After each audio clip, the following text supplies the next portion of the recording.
Hey hi weeps, நீங்கள் பார்த்துருக்கிறது வீப் TV. அப்புறம் அந்த எபிசோட பேர் ஒர்த் ஃபார் வீப்.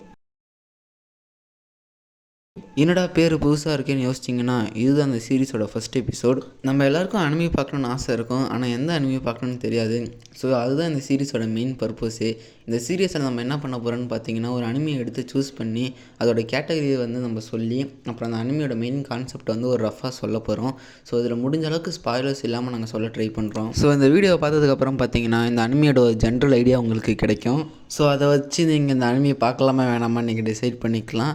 அப்புறம் மறக்காமல் இந்த வீடியோவை ஸ்கிப் பண்ணாமல் பாருங்கள். அப்போ தான் இந்த வீடியோவில் ஃபுல்லாக சொல்லியிருக்கிற கண்டென்ட்ஸ்லாம் உங்களுக்கு புரியும். வாங்க டைம் வேஸ்ட் பண்ணாமல் வீடியோக்குள்ளே போயிடலாம். ஃபஸ்ட் எபிசோட் பார்த்தீங்கன்னா நம்ம அட்டாக் அண்ட் டைட்டன் ஸ்டார்ட் பண்ணிடலாம். ஸோ அட்டாக் அண்ட் டைட்டன் தான் பார்த்தீங்கன்னா IMDbல டாப் 150 அனிமீஸில் நம்பர் 1 ரேட்டட் அனிமி. இதில் மெயின் விஷயம் என்னன்னு பார்த்தீங்கன்னா 5 லட்சம் ரிவ்யூஸோட இதுதான் 9.1 ஸ்டார் ரேட்டிங் வாங்கியிருக்கு. ஸோ வீப்ஸ், நம்ம இவ்வளோ நேரம் பார்த்தீங்கன்னா இந்த AOT அனிமியோட ரெக்கார்ட்ஸை பற்றி பார்த்தோம். இப்போ அதோட ஸ்டோரி லைனை பற்றி பார்த்துடலாம். இந்த ஸ்டோரி ஃபஸ்ட்டு எங்கே ஸ்டார்ட் ஆகுதுன்னு பார்த்தீங்கன்னா, ஒரு பெரிய காட்டுக்கு நடுவில் இருக்க ஒரு அழகான ஒரு கிங்டம்.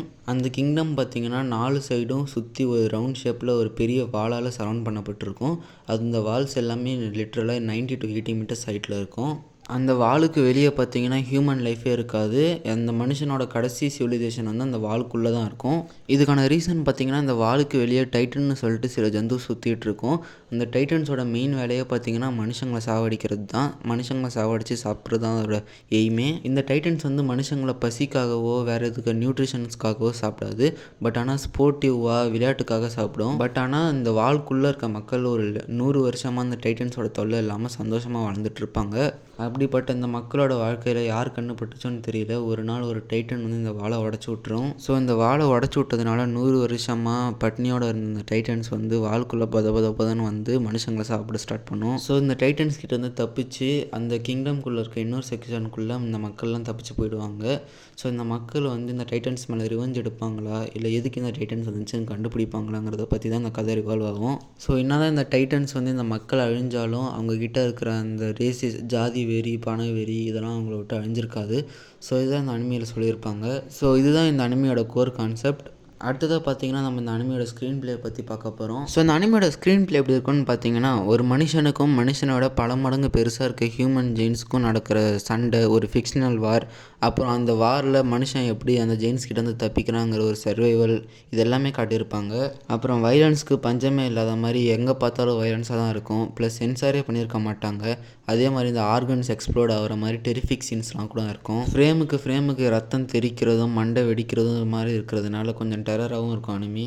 அதே மாதிரி இதில் ப்ரொஃபானிட்டியும் பார்த்திங்கன்னா மீடியம் தான். வல்கர் வேர்ட்ஸ் அவ்வளோ யூஸ் பண்ணியிருக்க மாட்டாங்க. அப்புறம் அதே மாதிரி அந்த காலத்து மக்கள் ட்ரிங்க் பண்ணுற மாதிரி, ஸ்மோக் பண்ணுற மாதிரி சீன்ஸும் இருக்கும். இதில் இந்த மற்ற சீன்ஸ் எல்லாம் விட இந்த மக்கள் சாகிற சீன் தான் ரொம்ப அதிகமாகவே காமிச்சிருப்பாங்க, ரத்தம் தெரிக்கிற மாதிரி. அப்புறம் கொஞ்சம் ட்ராமா பார்த்திங்கன்னா கொஞ்சம் நிறையாவே இருக்கும். மெயின் கேரக்டர்லேருந்து சைடு கேரக்டர் வரைக்கும் எல்லாரையுமே எமோஷ்னலாக கதற விட்டுருப்பாங்க. ஸோ வல்கராக கொஞ்சம் பிளட்லாம் தெரிக்கிற மாதிரி சீன்ஸ் இருக்கிறதுனால இது அடல்ட் அனிமேஷன் கேட்டகரியில் தான் வரும். அதாவது எல்லாருக்கும் கிளியராக தெரிகிற மாதிரி ஷோனன் கேட்டகரியில் தான் வரும். இது வரைக்கும் இந்த அனிமியோட ஸ்க்ரீன் பிளே பற்றின டாபிக்ஸ்லாம் நம்ம பார்த்துட்டோம். இதுக்கடுத்து இந்த அனிமியை எப்படி பார்த்தா நம்மளுக்கு ஒரு நல்ல எக்ஸ்பீரியன்ஸ் கிடைக்குங்கிறத பற்றி பார்க்கலாம். ஸோ இந்த அனிமீஸில் நியூ எபிசோட் ஏதாவது வர இருக்கான்னு பார்த்தீங்கன்னா எதுவும் வரல. ஸோ இந்த அனிமி முடிஞ்சிருச்சு. நீங்கள் இப்போ ஸ்டார்ட் பண்ணால் கூட அனிமியை முடிச்சிடலாம்.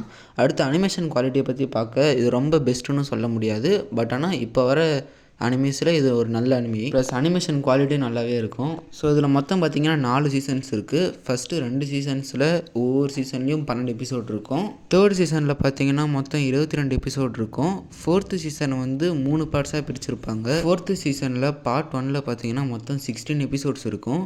அண்ட் பார்ட் 2ல் பார்த்திங்கன்னா மொத்தம் 12 எபிசோட்ஸ் இருக்கும். பார்ட் 3 தான் ஃபைனல் பார்ட்டில் பார்த்திங்கன்னா மொத்தம் 2 எபிசோட்ஸ் தான் இருக்கும். இந்த லாஸ்ட் 2 எபிசோடுமே ஒவ்வொரு எபிசோடும் 1 hour வரும். அதை தவிர்த்து மீதி எபிசோட்ஸ் எல்லாமே 24 minutes தான் இருக்கும். மொத்தமாக எபிசோட் கணக்கு பார்த்தீங்கன்னா 98 எபிசோட்ஸ் வரும். ஸோ நீங்கள் இந்த அனிமியை பார்க்க போகிறீங்கன்னா தயவு செஞ்சு ஜாப்பனீஸில் பார்த்துருங்க. எனக்கு ஜாப்பனீஸ் தெரியாதுன்னு கவலைப்பட்டீங்கன்னா கவலைப்படாதீங்க, கீழே இங்கிலீஷ் சப்டைட்டில்ஸ் வரும், அதை படிச்சுக்கோங்க. அப்புறம் பெஸ்ட்டு பிளேசஸ் டு வாட்ச் பார்த்தீங்கன்னா ஹாய் அனிமே வெப்சைட் இருக்குது. அது பார்த்தீங்கன்னா முற்றிலும் ஃப்ரீ, நீங்கள் அதில் பார்த்துக்கலாம். இல்லைனா க்ரன்ச்சி ரோலில் நீங்கள் காசு கட்டி பார்த்துக்கலாம். அதெல்லாம் தவிர்த்து நான் டவுன்லோட் பண்ணி தான் பார்ப்பேன்னு சொன்னீங்கன்னா டெலகிராம் உங்கள்கிட்ட இருந்தால் நீங்கள் டவுன்லோட் பண்ணி பார்த்துக்கலாம். ஸோ டார்கெட் ஆடியன்ஸ் பார்த்தீங்கன்னா நீங்கள் இந்த நிறைய ஃபைட் சீன்ஸ்லாம் பார்ப்பீங்கன்னா இந்த அனிமையை பார்க்கலாம். அப்புறம் இதில் நிறைய பிளாட் ட்விஸ்ட் இருக்கும். ஸோ நீங்கள் இந்த க்ரைம் த்ரில்லர் இது மாதிரி நாவல்ஸ்லாம் படிக்கிறீங்கன்னா இந்த அனிமையை பார்க்கலாம். ஸோ அப்புறம் இதில் இந்த ஃபைட் சீனில் ரத்தம் தெரிக்கிறது, இந்த மனுஷங்க சாவறதெல்லாம் சென்சாரே பண்ணியிருக்க மாட்டாங்க. ஸோ அதை நீங்கள் சகிச்சு பார்ப்பீங்கன்னா நீங்கள் இதை தாராளமாக பார்க்கலாம். அப்புறம் மறுபடியும் சொல்லிடுறேன், உங்களுக்கு இந்த சைக்கோபாத் மாதிரி கொஞ்சம் டேரான சீன்ஸ்லாம் பிடிக்கும்னா இது உங்களுக்கான அனிமே தான். நீங்கள் தாராளமாக பார்க்கலாம். அப்புறம் இந்த அனிமையில் எனக்கு பிடிச்ச விஷயம் பார்த்திங்கன்னா, இது நம்மளை போரே அடிக்கக்கூடாது. எப்பயுமே கதையை என்கேஜிங்காகவே வச்சுருக்கோம். கதை ட்விஸ்ட் அண்ட் டர்ன்ஸோட ரொம்ப இன்ட்ரெஸ்டிங்காகவே மூவ் ஆகும். ஸோ அவ்வளோதான் கைஸ், ஏஓடி அனிமையை பற்றி நம்ம ப்ரீஃபாக தெரிஞ்சுக்க வேண்டிய ஒரு ஓவர்வியூ. ஸோ ஏஓடி எல்லா அனிமி ஃபேன்ஸுமே பார்க்க வேண்டிய ஒரு அனிமி, இதை யாருமே மிஸ் பண்ணக்கூடாது. ஸோ இந்த வீடியோ பார்த்துட்டு அதுலேருந்து இன்ஸ்பயர் ஆகி ஏஓடி பார்த்தீங்கன்னா மறக்காமல் நம்ம வீடியோவில் கமெண்ட் பண்ணுங்கள். அப்படியே போகிற போக்கில் ஒரு லைக் பட்டனை தட்டி விட்டுட்டு மறக்காமல் நம்ம சேனலை சப்ஸ்கிரைப் பண்ணிவிட்டு போயிடுங்க. இதோட இந்த எபிசோட் முடிஞ்சிச்சு. அடுத்த எபிசோடில் உங்களை பார்க்குற வரைக்கும் டாட்டா, பாய் பாய்.